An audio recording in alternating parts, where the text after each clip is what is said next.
who is going to be presenting first with his PowerPoint.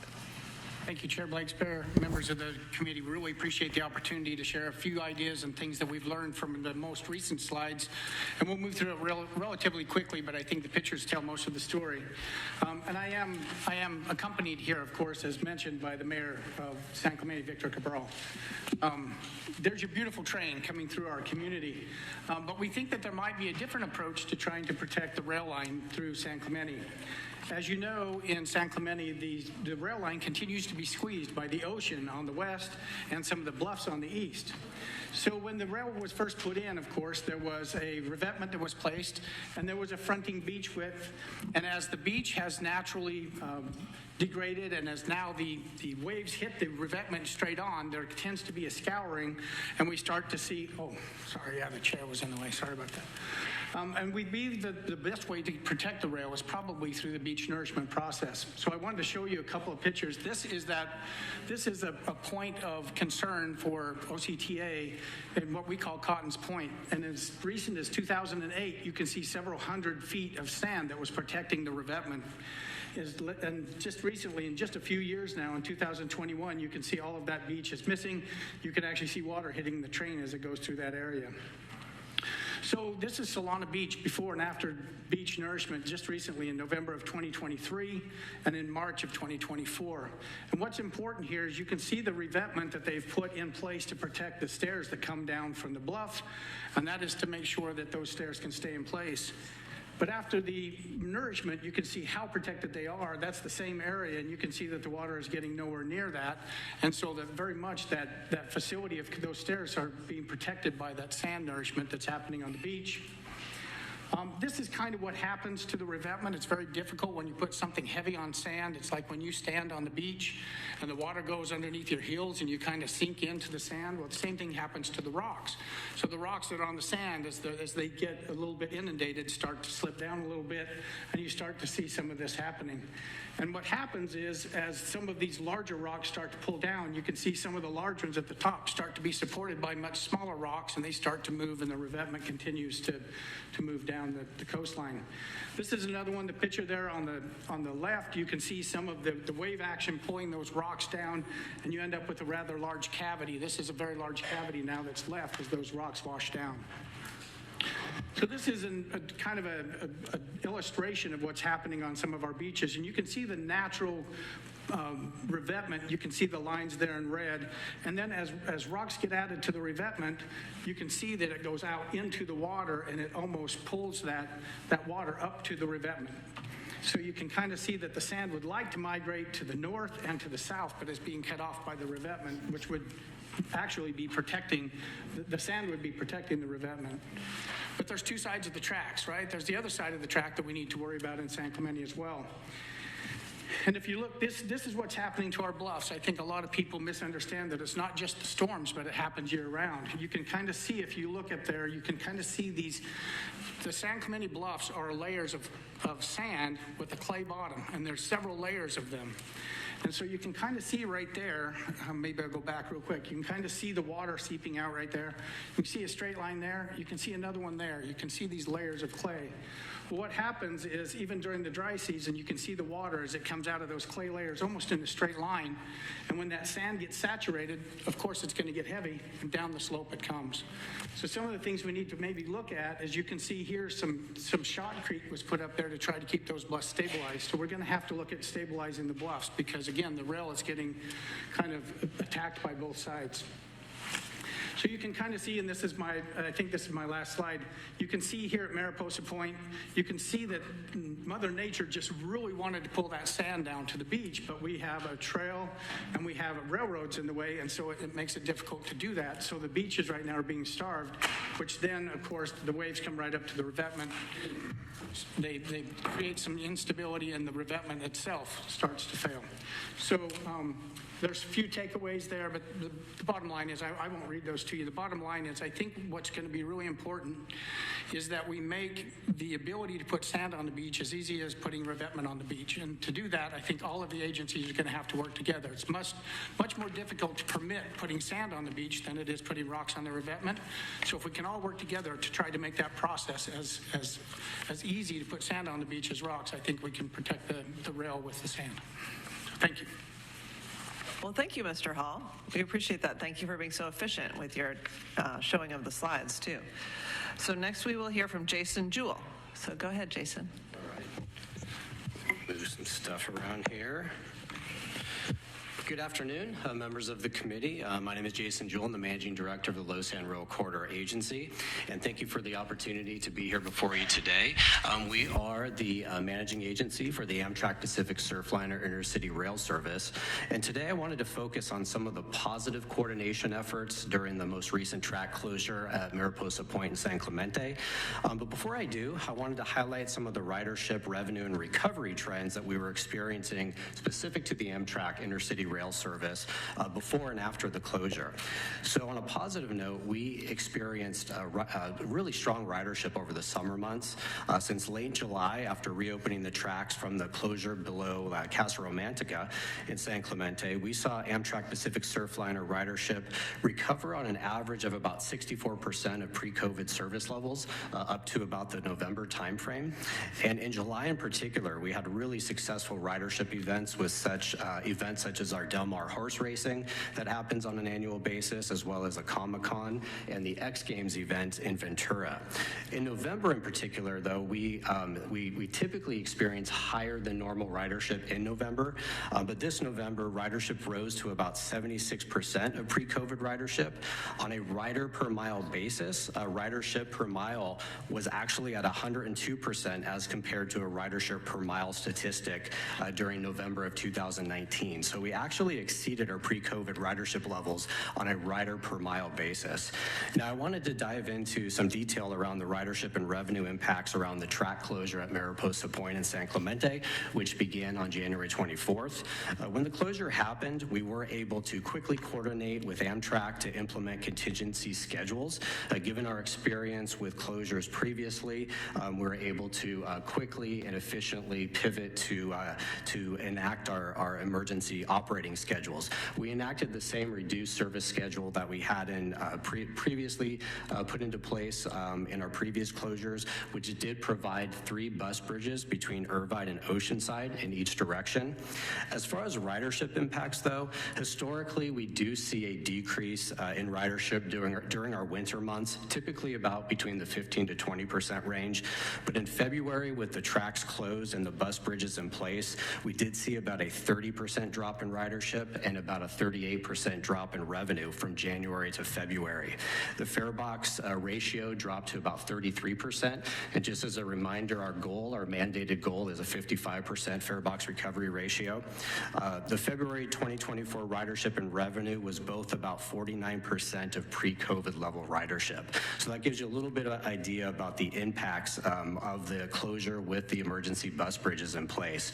However, I'm happy to report that on March 6th, through a very coordinated effort between Amtrak, LOSSAN, Metrolink, OCTA, and Kelsta, we were able to introduce limited Amtrak Pacific Surfliner service during construction of the catchment wall at Mariposa Point that you saw a picture of in one of those slides, with safety assessments and protocols in place.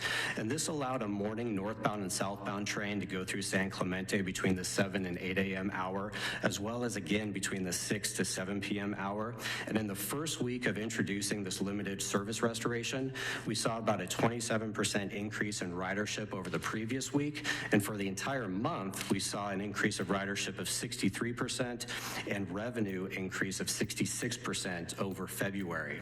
Our fare box recovery ratio climbed to over 51%. And on a passenger per mile basis, we exceeded pre-COVID service levels again. The ridership per mile was about 101% compared to March of 2019. 2019.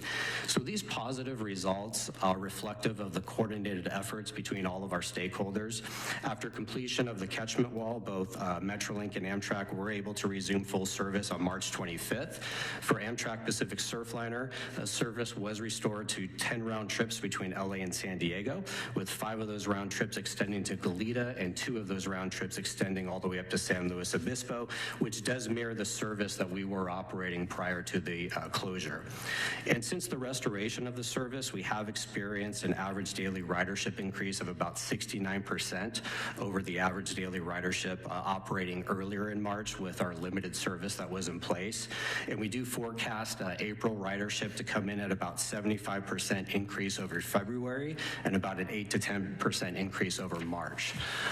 So very positive results, and we look forward to continuing these trends, especially with the upcoming special events that we have coming up, such as the X Games in Ventura again, the Strawberry Festival, as well as the Del Mar horse racing and Comic-Con events. We also look forward to continued coordination across all of our corridor partners and stakeholders in all of our efforts to sustain this important corridor for years to come. That concludes my brief remarks, and I'd be happy to take any questions you may have. Thank you very much. We also have an Olympics coming. Yes. Okay, great. Well, thank you. And now we will move on to Mr. Kettle from Metrolink.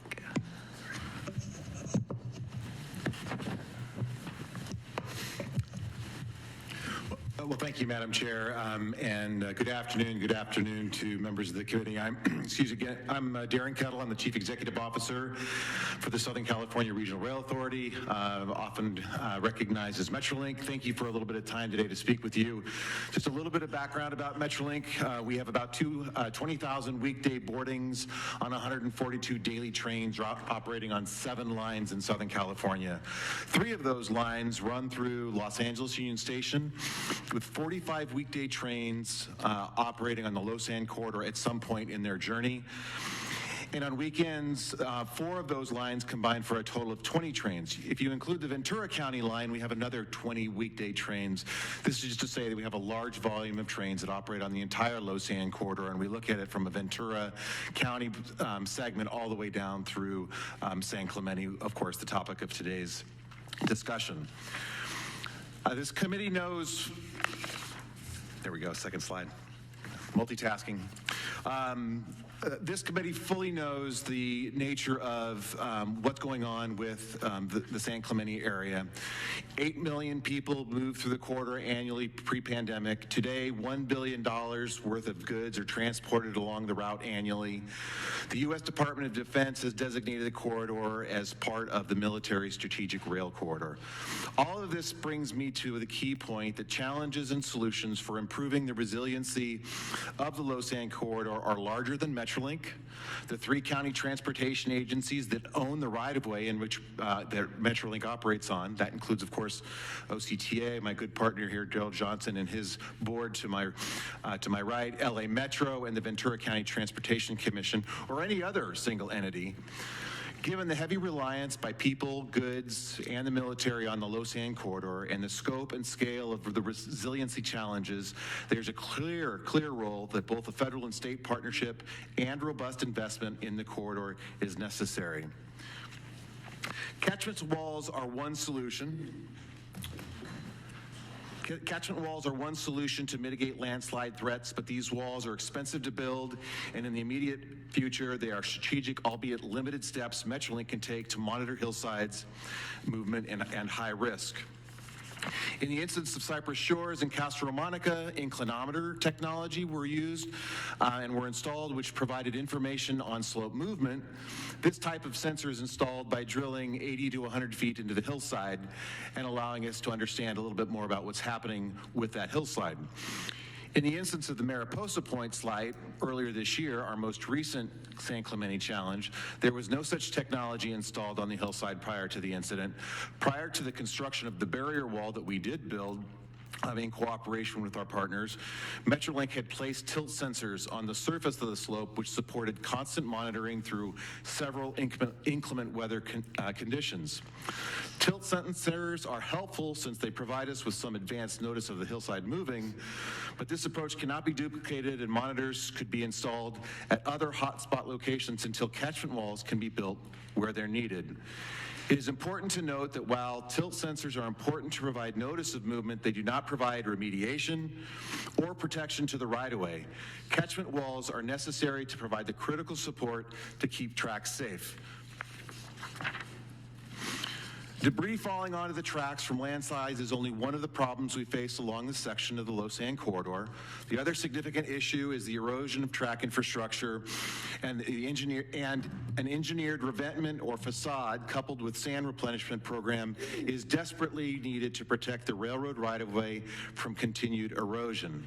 This type of solution requires coordination and collaboration with multiple state and local agencies, as well as funding and expedited permitting, as neither Metrolink nor OCTA have the jurisdiction over Orange County beaches.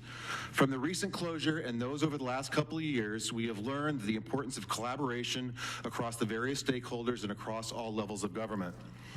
Metrolink is responsible for maintaining track structure, conducting track inspections, and providing information to our freight and agency partners on the safety of train movements. On days where the track was cleared of debris and deemed safe, BNSF, which has an easement to operate along the corridor, was given the option to resume service. In doing so, BNSF assumed the risk of operating through an area of active hillside movement. Similarly, Amtrak was offered, or Surfliner, was offered the option to resume some service with when Metrolink deemed the impacted track bed and rail stable. Partners along the corridor deemed restoration of passenger service critical. LOSSAN began operating 2 Pacific Surfliner trains in the morning and another 2 in the evening on March 6th, leaving the rest of the day for us to complete construction. This was 42 days after the track initially closed and 18 days ahead of full service resumption. Similarly to BNSF, Amtrak also assumed the risk of operations. This is just a brief overview of some of the lessons we've learned, both operationally and from the infrastructure resiliency standpoint. Metrolink is appreciative of the urgency and focus on the LOSSAN corridor resiliency challenges from the subcommittee and many of our partners, and I look forward to answering your questions. Thank you, Madam Chair. Thank you. And now we will go to OCTA CEO Daryl Johnson.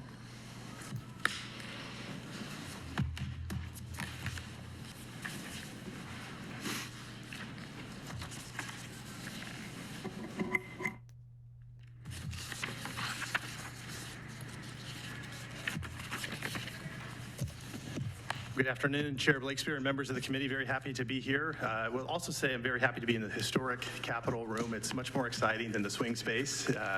So happy that we're here today. My name is Daryl Johnson. I'm the Chief Executive Officer of the Orange County Transportation Authority, also known as OCTA. I want to start with the fact that there's been a rail line in this area for 134 years or so, and OCTA's owned it for the last 30 years.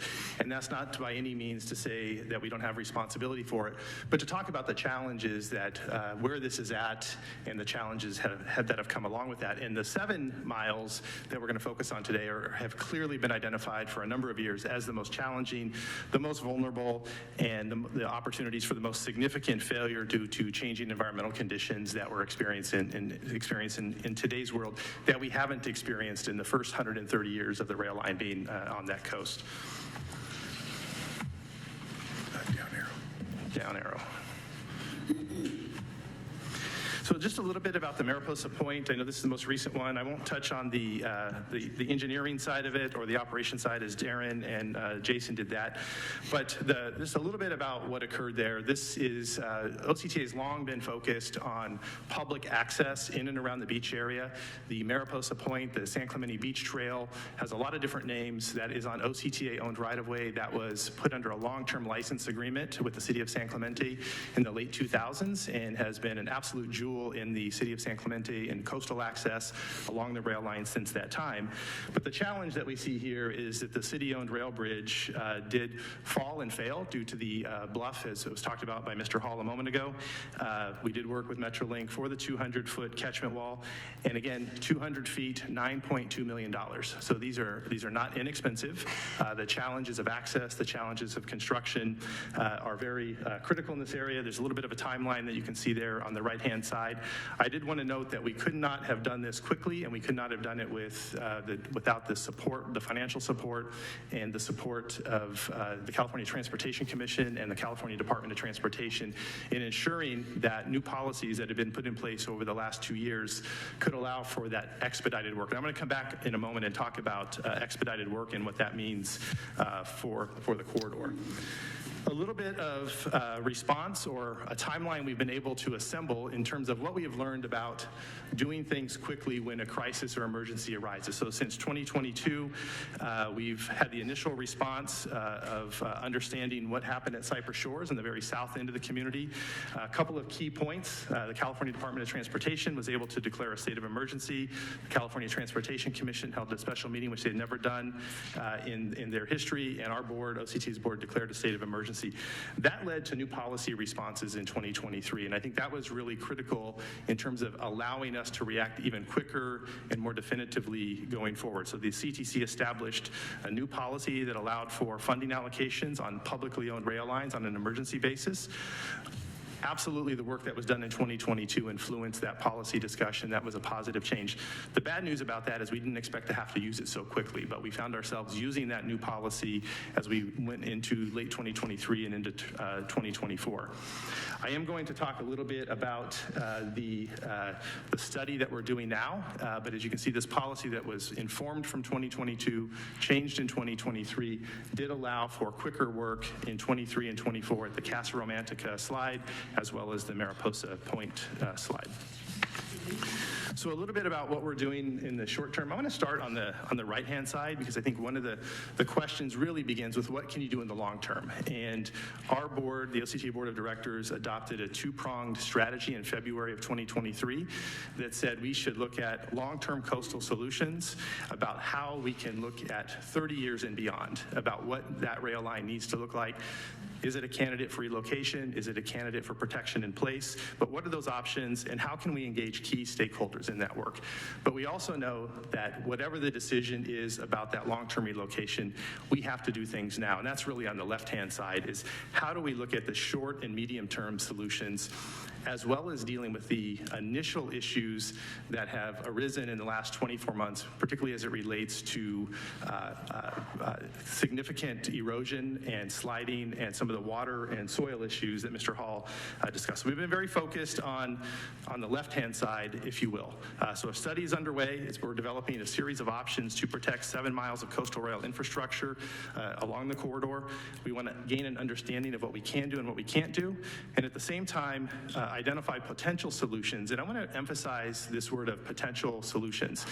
There's a lot of stakeholders, both regulatory, community, and others, that need to be involved in determining what the actual solution is. But identifying potential solutions for consideration is the key start, including sand replenishment and sand retention. I'm going to come back and talk about that in just a moment as well.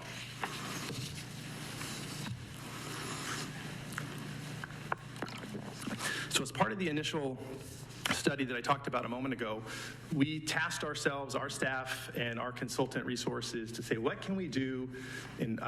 We formally called it an initial assessment. I think it's better termed as a hotspot analysis.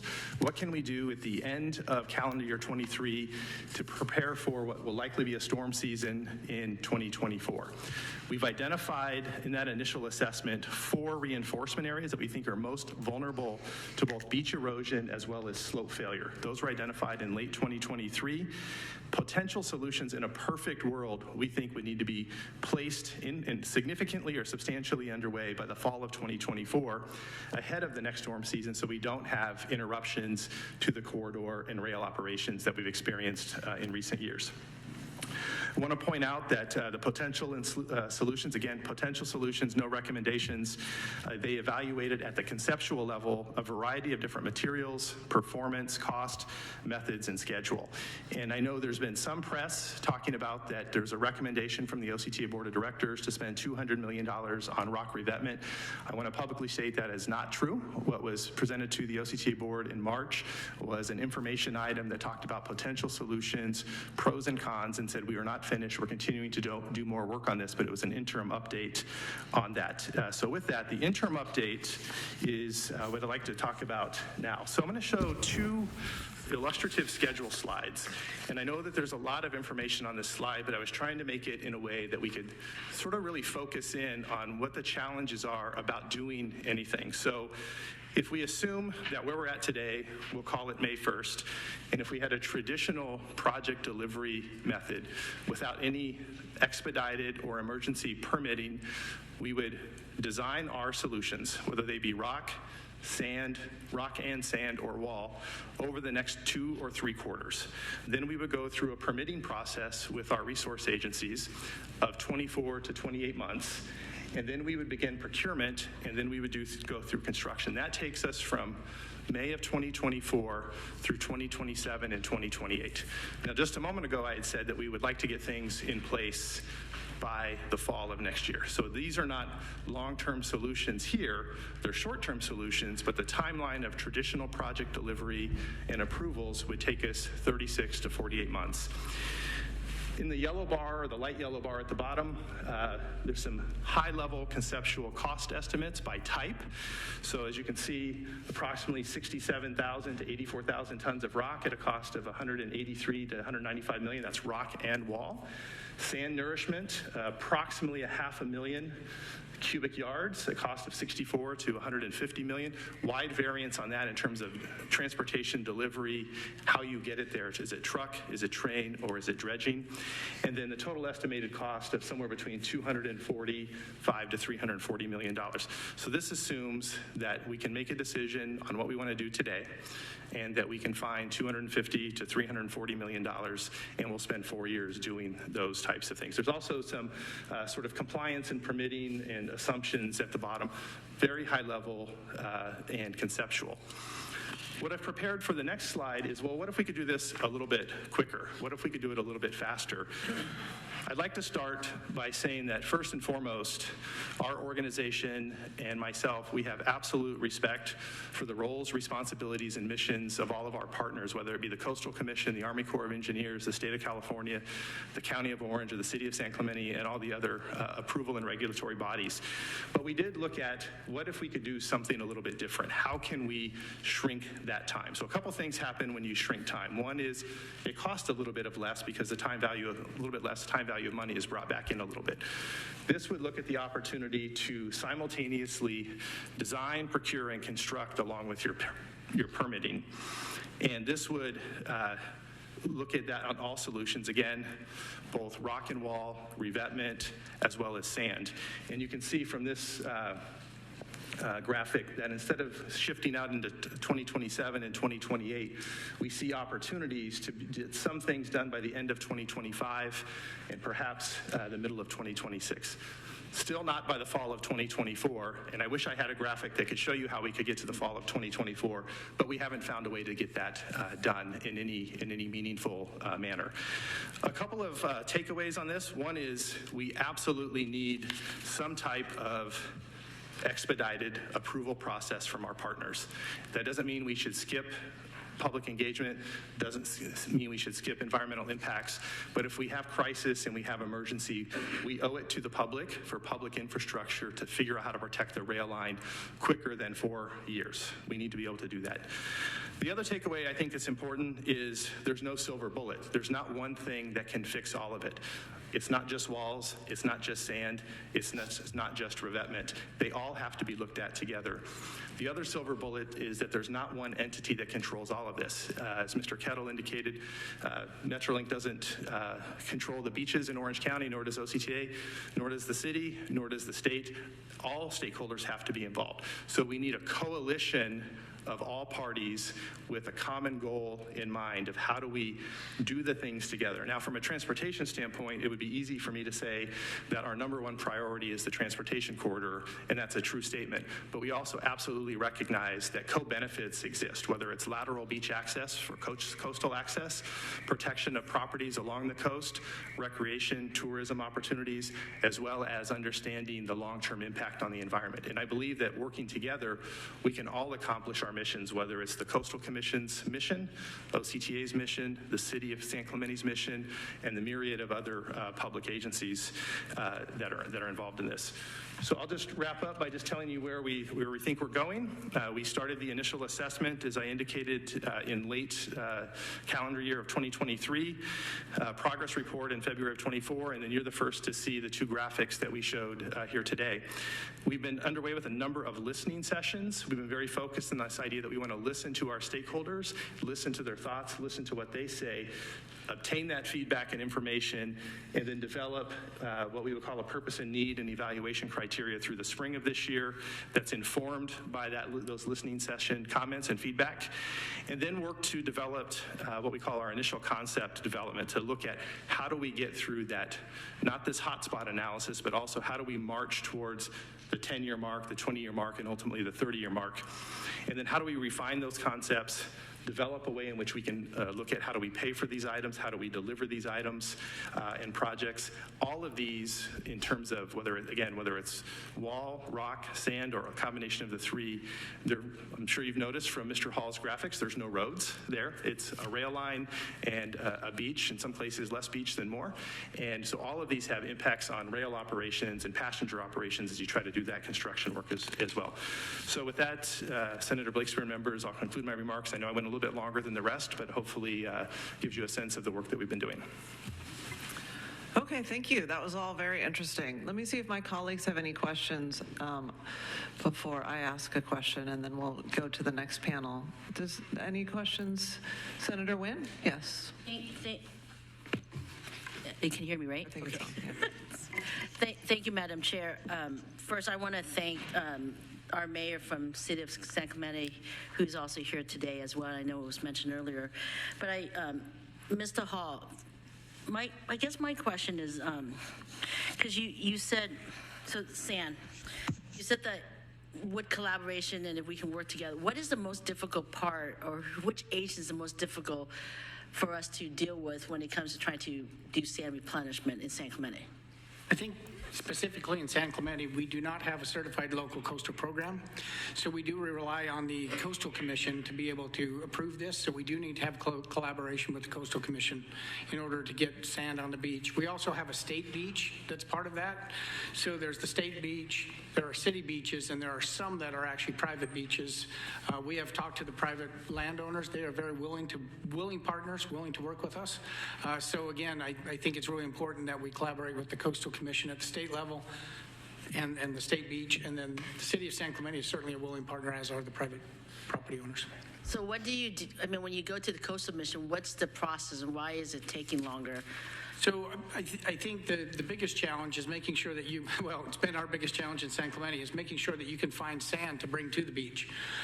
As people that have followed it know, we found one borrow site that had a lot of cobble. We had to regroup, find a different borrow site. We believe that we found one now that is producing the sand that would be necessary to do this. So I think getting the permits in place, and then, there's very few people that can dredge that kind of sand. So if we aren't going to bring it through a dredge, then you've got to look at transporting the sand. The costs go up very quickly when you start transporting the sand, either by truck or rail. It goes up a lot. So if at all possible, it makes a lot of sense to see if we can get that sand brought by barge. I understand finding sand, the cost, et cetera, because we're going to have the Coastal Commission folks here. Yes. I mean, if there's something to say to them, this is the moment, right? This is the time to go, hey, we need help, and here's why. Because, what is that bottleneck? If you had the sand, if you had, the means to get there, you had the funding, what is it with the coast, or how long the process? Can we ask them, hey, what can we do? How can we do? What would that question be? It's how quickly can we move through the environmental processes? There's a lot of stakeholders. You will have everyone from private entities like perhaps Surfrider and others that want to go through this public process. You'll have surfers that want to understand what adding sand to the beach is going to do to the surf and the different wave surge that comes in. So what we'd like to do is move as quickly as we can to have a lot of pre-approval in place.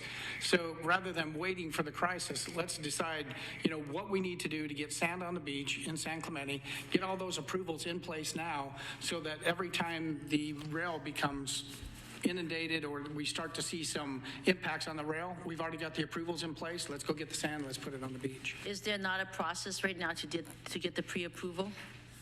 I don't think that no, I think that would be a new process to have a pre-approval in place. There is what's called a opportunistic sand, a scoop program, which does allow that somewhat, but at the scale we're talking about, I think we would be talking about having a pre-approval process in place that I'm not aware of. Now, Coastal Commission will be talking to you later, and they may have a better answer than I do, but I haven't seen, in my experience, a pre-approval to put sand on the beach before you need it. So our wish list to the coastal, if you hear it, Pre-approval. could there be a future process of a pre-approval just for the sand replenishment, just in case when a crisis like this happen, we don't have to wait months to getting that approval to start replenishing the sand. Can I ask, Mr. Johnson, I guess, you've talked about your state agencies partnership and going back to the Coastal Commission. What kind of conversation have you had with them regarding the rail, and what should we anticipate, or where can we go from here? Through the chair, Senator Wayne, I think our conversations with Coastal Commission staff at all levels have been very positive overall. And as I mentioned a moment ago, we fully respect their mission, their roles and responsibilities. And we've been very focused and very pleased in recent conversations in the last 2, 3, 4 weeks about opportunities for expediting. We were able to share the graphic I showed a moment ago with Coastal Commission staff, and they provided some feedback on that and some opportunities for that.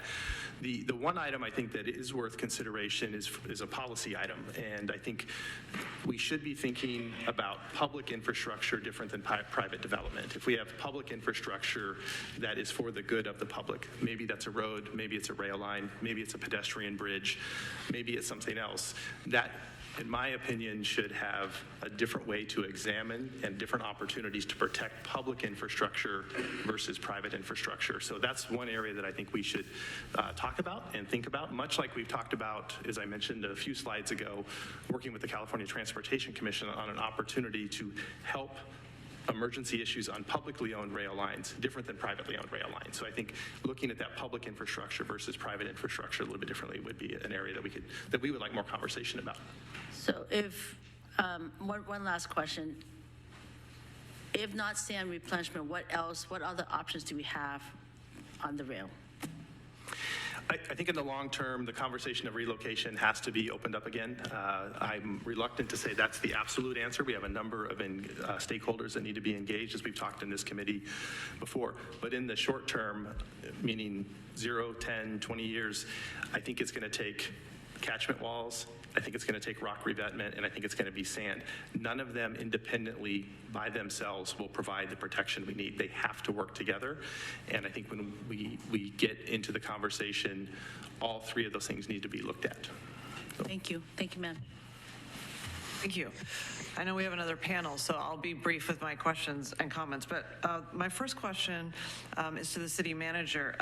A certified local coastal program is what the Coastal Commission wants every coastal city to have. So your city doesn't have one.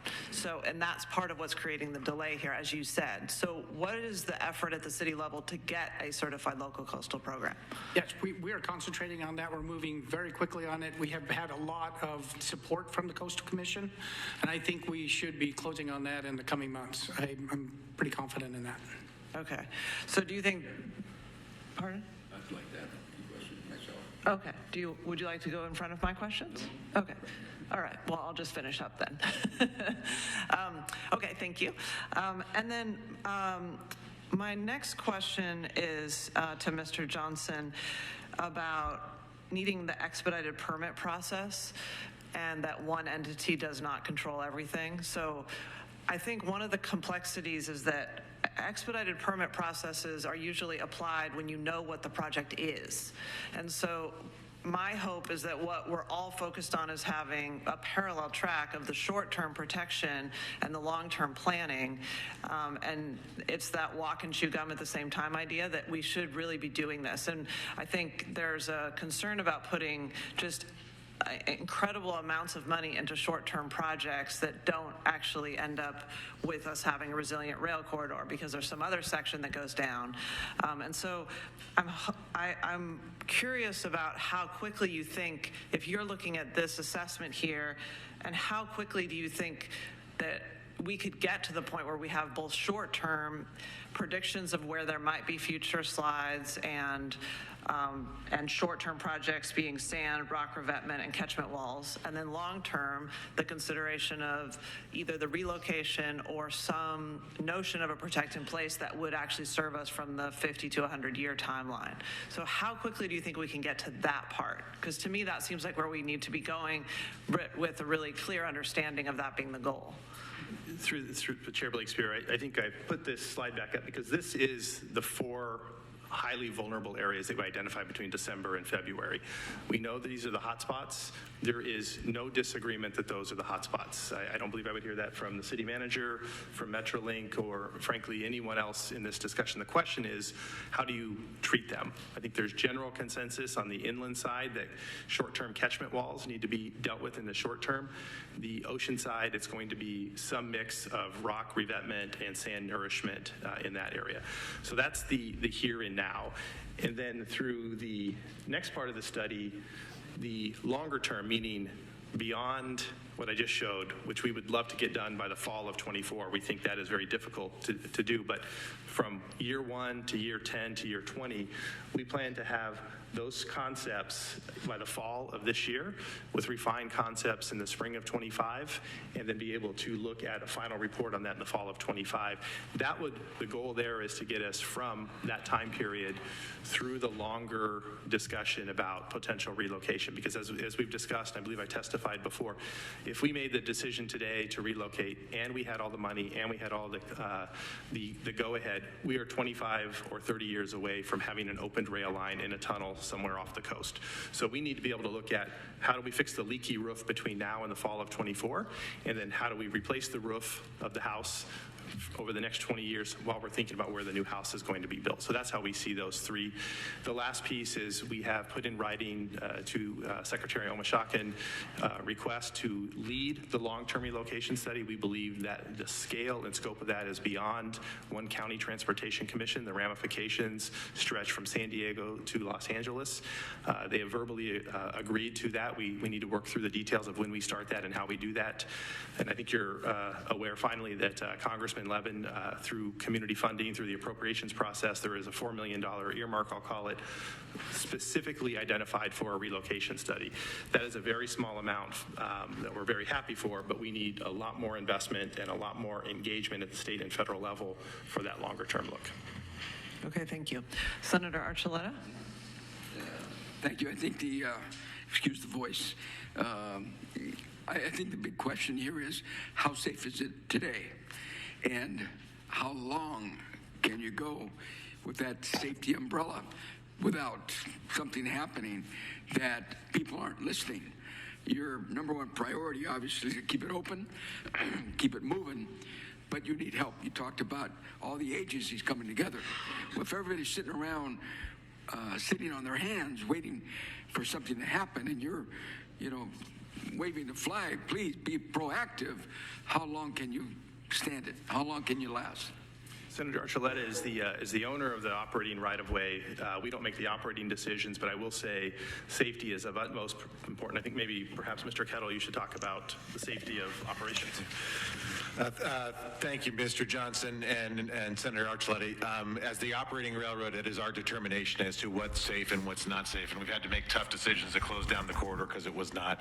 Today, we're operating that corridor at full speeds, and with the protections we have in place, we have a very very safe corridor. The challenge we have is that, as Mr. Johnson indicated, we have hot spots that we don't know when they're going to give, just as we experienced with this most recent Mariposa point closure that caused us to react very, very quickly to have to close down the corridor due to safety concerns.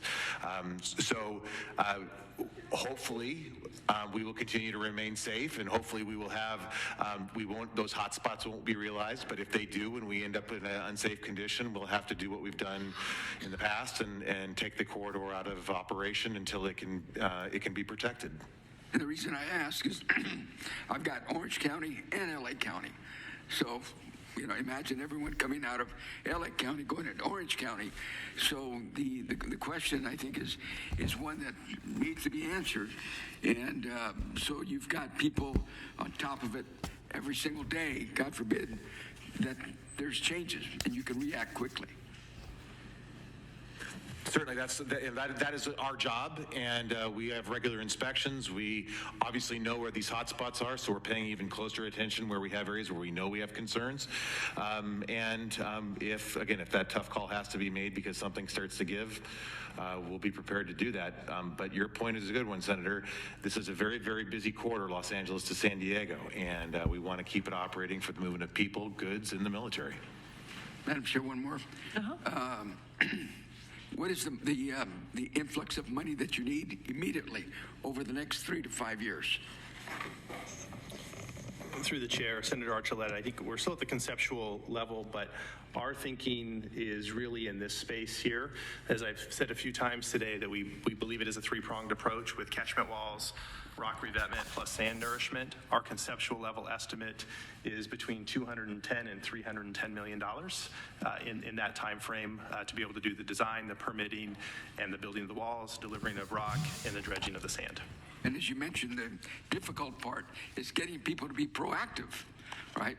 Well, we've got to wake them up. Thank you, Madam Chair. Thank you. Well, thank you very much. We are going to move on to our next panel. We very much appreciate all four of you coming up and speaking to us today. So next, we have Christopher Calfee, California Natural Resources Agency Special Counsel to the Secretary. We have Kate Huckelbridge, California Coastal Commission Executive Director, and Chad Edison, Transportation Agency Chief Deputy Secretary, Rail and Transit. So we welcome the three of you up. Thank you for your patience. And I think we will start with the Executive Director of the Coastal Commission, Ms. Huckelbridge. Welcome. Hello. Doctor. All right, let me pull up my...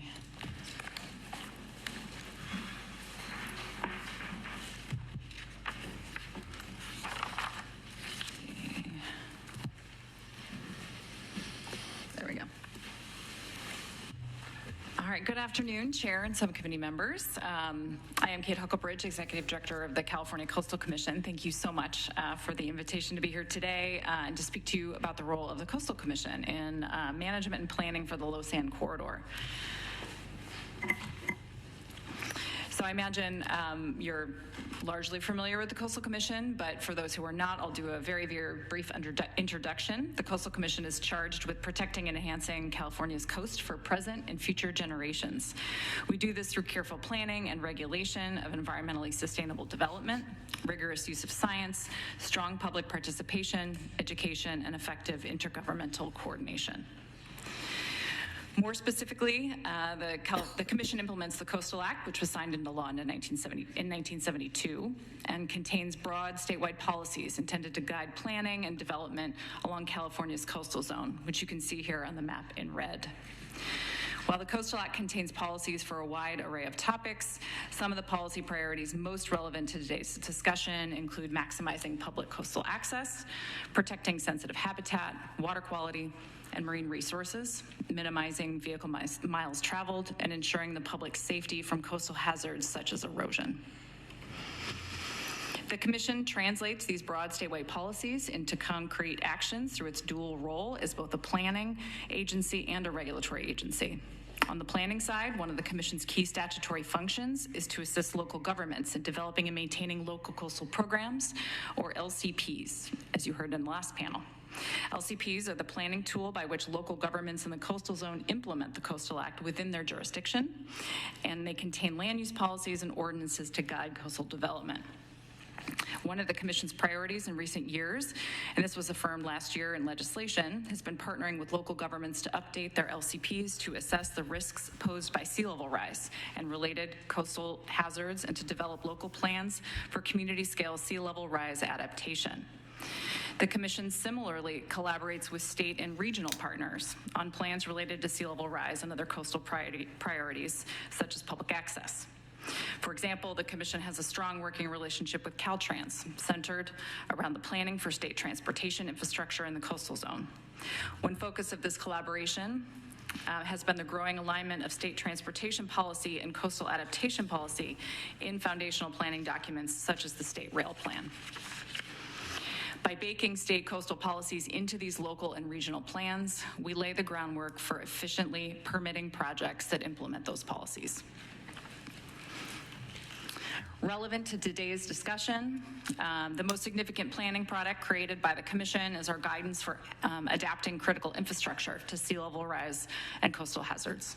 This guidance was adopted just over 2 years ago, and it was the result of extensive collaboration with state resource and transportation agencies, as well as local and tribal governments, academic, policy, and equity organizations, and the public. The guidance identifies policy pillars intended to inform how we approach assessing the vulnerability of infrastructure to coastal hazards and planning for its adaptation. The LOSSAN corridor is featured as a case study in this document for how we collectively apply these principles to a truly critical piece of infrastructure. In discussing the rail corridor, the guidance identifies the importance of assessing climate vulnerability on a corridor scale, rather than in a piecemeal fashion. Coordinating planning and investment across all levels of government, pursuing multi-benefit solutions, such as those that provide coastal access, both in the form of reliable rail operation, but also continued public access to the beach, and approaching adaptation in phases. These policies provide a framework to guide future collaborative planning and project development efforts along the corridor, which the Commission is eager to be a partner in. We've seen these principles carried through into projects like the Del Mar Bluff Stabilization Project, number 5, which the Commission authorized through a federal consistency certification in 2022.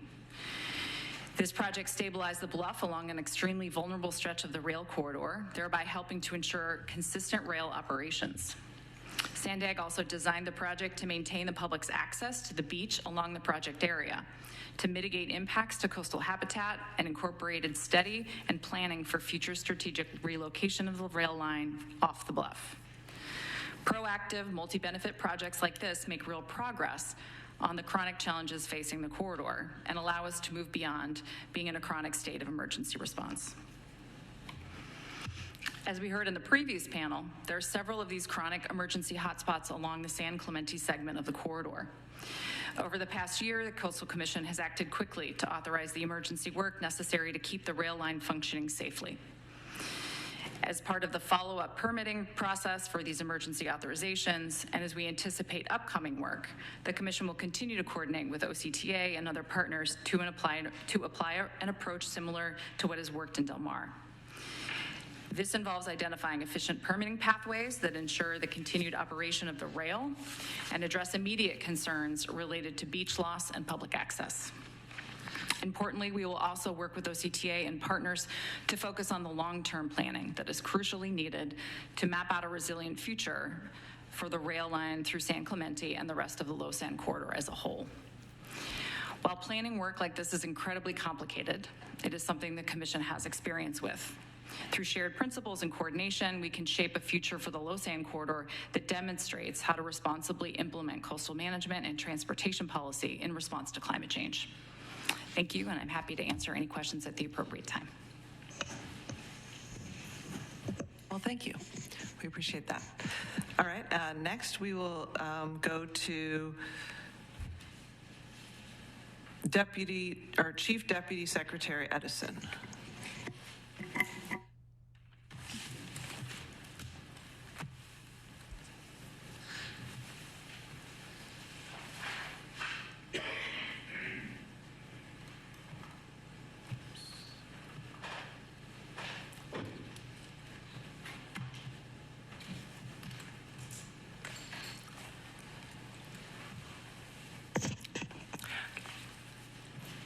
Good afternoon, Chair Blakespear and members of the subcommittee. I'm Chad Edison, Chief Deputy Secretary for Rail at the California State Transportation Agency. Thank you for inviting me to provide an update on our efforts and partnerships to prioritize addressing the needs and growth potential of the LOSSAN Rail Corridor. As stated in testimony in 2023, the entire corridor is of critical importance in moving goods and people throughout Southern California, and it features heavily in our plans for providing high-quality transportation infrastructure for California. I would like to update you on 3 focus areas for us at CalSTA as we work with the legislature, public agencies, and the communities along the corridor. We are first committed to keeping the corridor open for business. Second, we're focused on identifying priorities for capital investment to ensure ridership growth and making sure that current capital investments have the support they need to get completed. Third, we're focused on communicating and planning transparently. I will now unpack each of these further. As has already been discussed by the many presenters before me, the partnerships necessary to keep the corridor open in the short term must be as strong and efficiently managed as possible, given the significant weather-related challenges we have experienced during the last few rainy seasons. While we have improved communication in response to events that result in corridor closure, we need to strengthen our response and get ahead of these events, mitigating them in advance as possible. We have and will dedicate significant staff and financial resources to partnering with local and state agencies to keep the corridor open. I believe you've already heard that commitment from my peers at the agencies that presented ahead of me. We are also fully committed to providing state leadership and advancing the long-term planning on relocation alternatives where that will be necessary.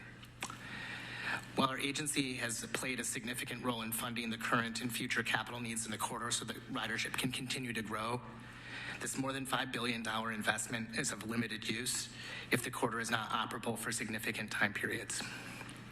We have spent the first months of 2024 focusing on how to expedite priority investments that could help mitigate expected future landslide and ocean-instigated erosion of the corridor, and are glad that our agency partners are working with us to identify multiple flexible approaches that can be responsive to feedback from commissions, boards, and the local community. We will seek to prioritize funding to these projects and future needs based on an honest evaluation of the availability of local, state, and federal funds.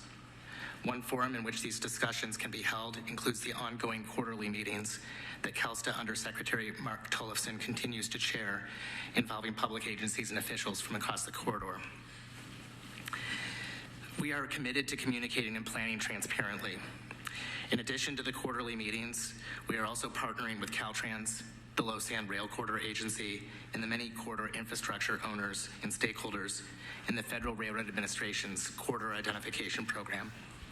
This process will include coming to consensus on the highest and earliest priorities for additional capital investment in the corridor, opening us up for what we expect to be significant additional federal investment in the years ahead.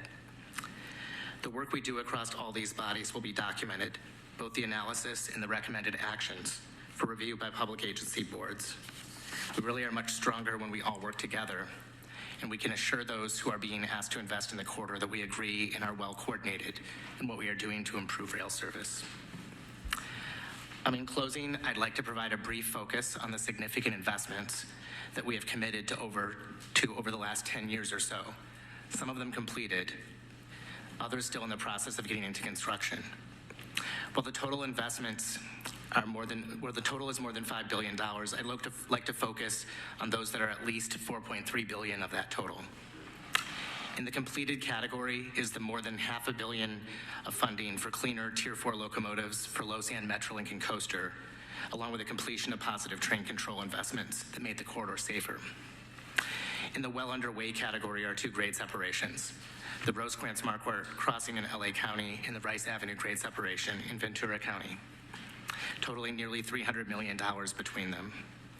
Finally, we have 3 major service expansion programs: the Metrolink and LA Union Station SCORE Phase 1 program, the San Diego County Rail projects, many of which have been completed, and the LOSSAN North service expansion projects that allow us to add more through trains to Santa Barbara and San Luis Obispo. The total investment will exceed $3.5 billion in these selected projects, and a significant portion of the funding is dedicated to the corridor protection in preparing for future rail line relocation. We need to work together to bring this full set of investments to completion, which in some cases will mean finding some additional resources and also continuing to identify and fund additional critical projects on top of these. This concludes my testimony. I'd be glad to join the other panelists in answering your questions. Thank you. Okay, thank you.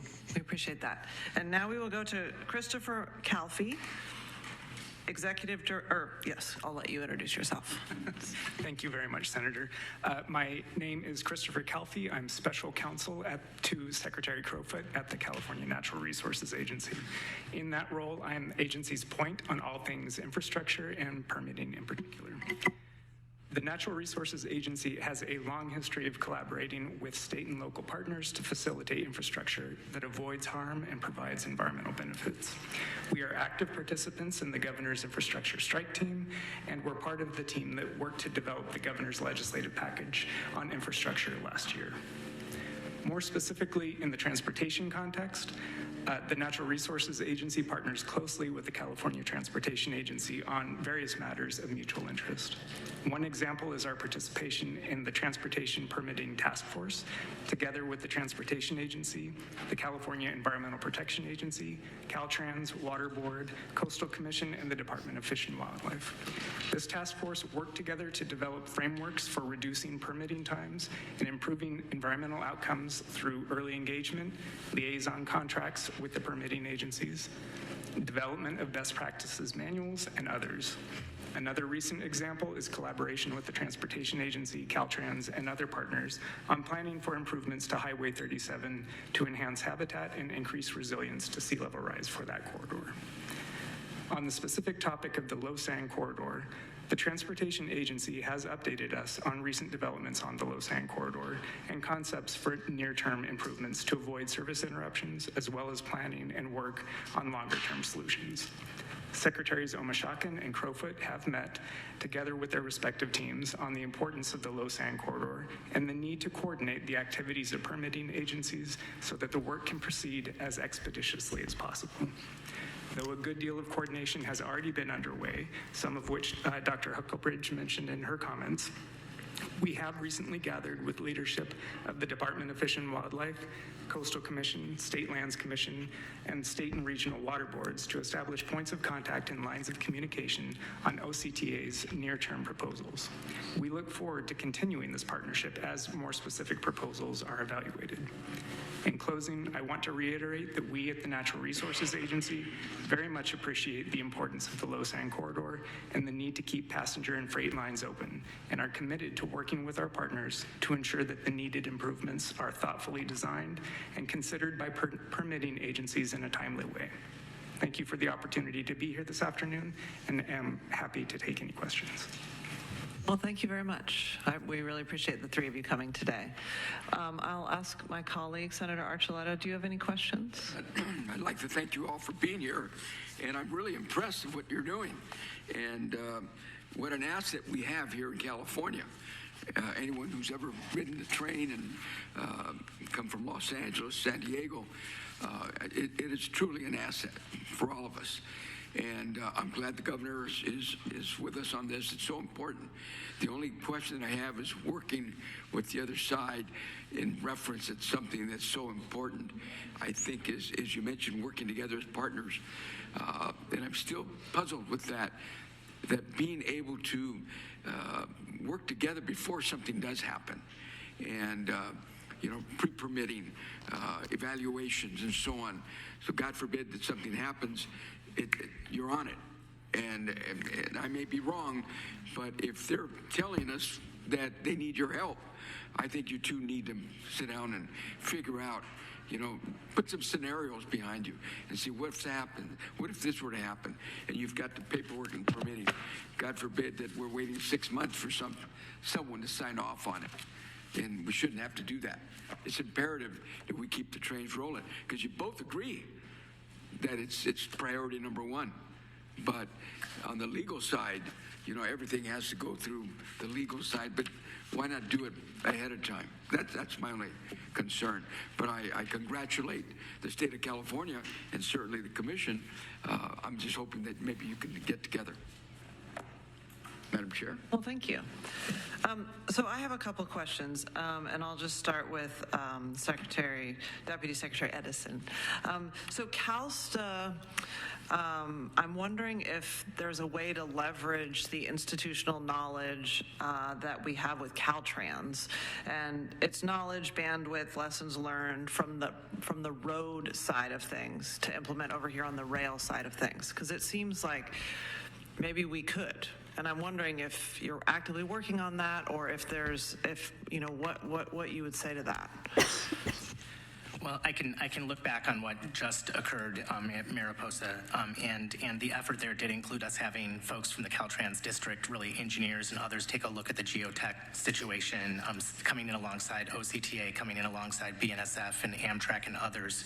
And so we do believe that like making our full set of resources available over at Caltrans to advancing these projects and making sure we have good ideas in the room and that we're generating the right responses. We can definitely bring that to bear when it's helpful. Okay. Yeah, I mean, one of the things that strikes me when I read the state rail plan is how abysmally far away we are from reaching any of the goals that are in there. And I wonder we're not even applying for federal money for the Infrastructure and Jobs Act, the money that's going to high-speed rail. We're not applying for those grants. And my hope is that we are able to see this corridor and its potential to do so much more while it's sitting next to roads that are clogged with traffic, to say, what can we do to make this operate at a much higher level, not an incrementally higher level. I mean, across the board, we're still down about 50% from our high before COVID. And so I know things are trending back up, as we heard from the first panel, but we're still not really anywhere near where we need to be. So recognizing our goals is so much higher than where we are, I'm hopeful, and I would like to hear from CalSTA that there's a serious focus and energy on getting us there. So, the focus on that state rail plan and getting the partners aligned and having the leadership and prioritizing of it, where are we as the months are ticking by since we've begun the subcommittee and we've had these various failures and we're looking at places for short term, where are we in trying to meet those goals from the state rail plan? Well, first of all, I would say that the large number of capital projects that I just went through include that implementation of the state rail plan. With over $5 billion of capital investment, much of which has not yet been in completed projects, that is a very significant investment in this corridor. And we continue to add hundreds of millions of dollars to it through federal grant pursuits, which are ongoing, some of which have recently resulted in receiving money, for example, for the San Dieguito Rail Bridge, which was coupled with a whole lot of state money as well. There are many opportunities ahead of us to continue pursuing money through the bipartisan infrastructure law. And we are then continuing to build that pipeline of projects through the Corridor ID program, which is really going to support that reauthorization of the next round of federal funding through Federal Railroad Administration. So I believe that we are aggressively working towards making the corridor better, and that and really at this point we need to get a lot of the projects that are already programmed all the way to completion, get the projects into construction and finished. And sometimes that's going to involve trying to identify some additional resources because projects get more expensive as they go through the planning process and take longer to deliver. So, throughout the state, we're really working hard on implementing the state rail plan. I think we're getting our share of funding in a variety of these programs on a national level. And we really need, continued push statewide for the highest priorities across these programs. Okay, thank you. And I just have a question for Director Hucklebridge as well. I wonder about whether there are additional opportunities for nature-based adaptation strategies around sand and more guidance that can be given to get there. And so I wonder if you could just address that directly. Yeah, of course. I think you're absolutely right. There may be opportunities for nature-based solutions. I think it's a case-specific question, and there are going to be areas that get too much wave action, and nature-based solutions won't be appropriate. But sand replenishment in of itself can be considered in some cases a nature-based solution. So I think we've been really pushing that as an important component of any of the work in this area to kind of consider that. We are working on guidance right now, actually, on nature-based solutions. So it's hopefully that will be out relatively soon. I'm not quite sure of the timeline, but we agree that that's an important component to look for. But it really does depend. Some of these, I think in some of these very hot spot areas, it's probably not realistic to expect that a nature-based solution would hold up all by itself. And so we understand the need for kind of a multi-component, but it should be a major part of any project. So agree with you there. Yes, because it seems like having sand on the beach is part of the access to the coast. That's part of your mission. Yes. Because if there is no sand, then there is no real access to the ocean, because you can't scramble over the big rocks. No, in several sections that some of the areas where we've already permitted rock revetments under emergency situations, we have lost the beach completely in front of those areas. We've lost lateral access for members of the public and for anybody who wants to, visitors or residents. So I think from that perspective, that's been for us, as I mentioned before, a key component moving forward is that we're looking at the whole package of issues. Yes, we need to be very careful about maintaining service on this very important rail line, but we can do it in a way that maintains public access, it maintains beach for the people of California and for Orange County. Yes, thank you. Okay, and then I just have one question for Special Counsel Calfee. Do you feel like there are processes and procedures in place with the level of coordination and goal setting that we're all looking for? Do you feel like those processes are existing and in place? I'm confident that we have a very solid foundation, and it's built on the history of our work together, many of our agencies together over many different project types. You mentioned roadway improvements being one of them. I think here we will build on that foundation and continue to apply those lessons learned to this specific context, but I am confident. Okay, thank you.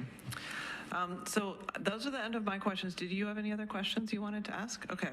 Well, thank you so much to our witnesses, to all the witnesses who joined us today. We really need all of your voices and your leadership in this together. And in the spirit of that, I'd just like to share a few comments in closing. It's okay. I thank you so much. Yes. So we truly are at a crossroads. Today we heard some of the lessons learned and the very real challenges and opportunities that are facing the rail corridor and our California coast. Both of these require us to think beyond any one county, operator, or state agency when responding to emergencies or planning for the future.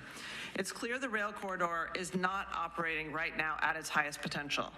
This is occurring in an environment where the state and local communities are relying on the corridor and coastline to mutually support the state's climate, coastal mobility, and sustainability goals.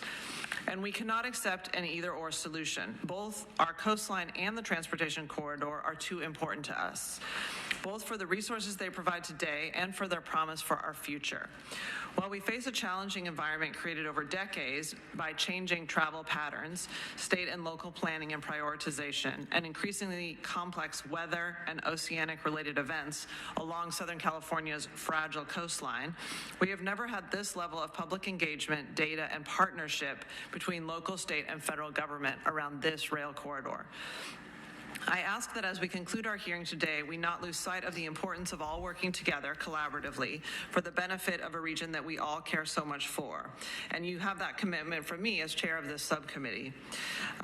So we are going to take public comments now, and I would like to ask you to come to this microphone if you would like to make public comments. Do we have anyone wanting to? Okay, good, great, thank you.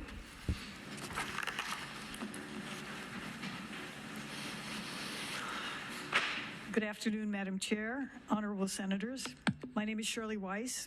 I'm a longtime resident of Del Mar, California, and have practiced law in California for over 40 years in state and federal courts. I was also served in executive leadership at my firm, which is one of the largest firms in the world.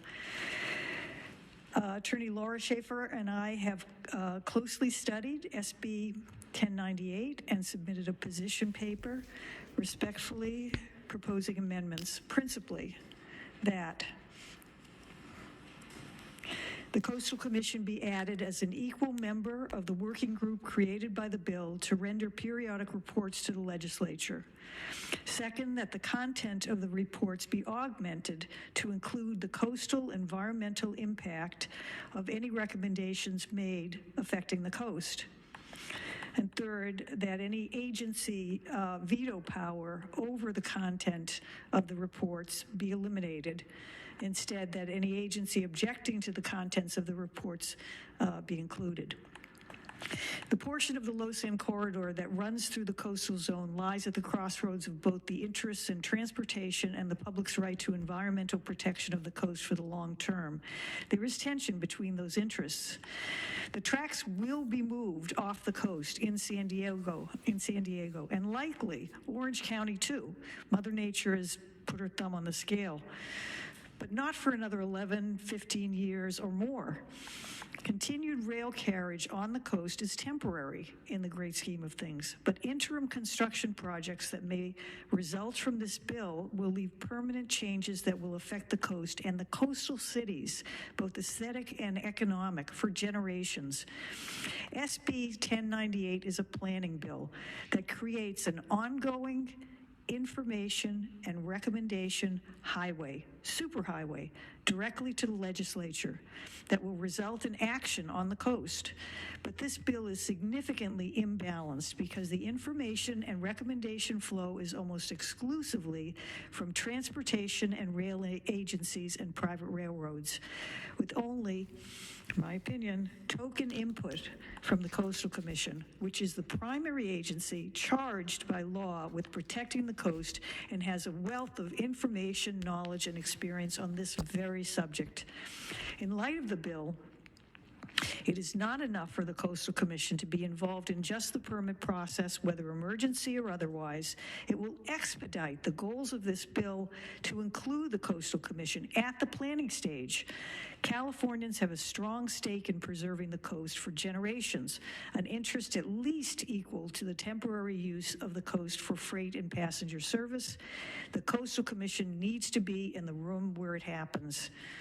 It needs to be part of the working group created by the bill and an equal participant with the rail agencies and railroads at every stage of the information, recommendation, and planning process created by this bill with respect to the coastal zone. What is at stake? The long-term thrivability of our coast and coastal cities. Thank you for your attention. Thank you, Shirley, and thank you for coming here from Del Mar for this hearing. Anybody else wishing to make public comments? No? Okay. Well, thank you for participating and listening today. You may submit additional comments or suggestions in writing to the subcommittee, and I'd like to thank those who already have. Your comments and suggestions are important to us, and we want to include you in the official hearing records. Thank you to everyone who joined us today, and we are now adjourned.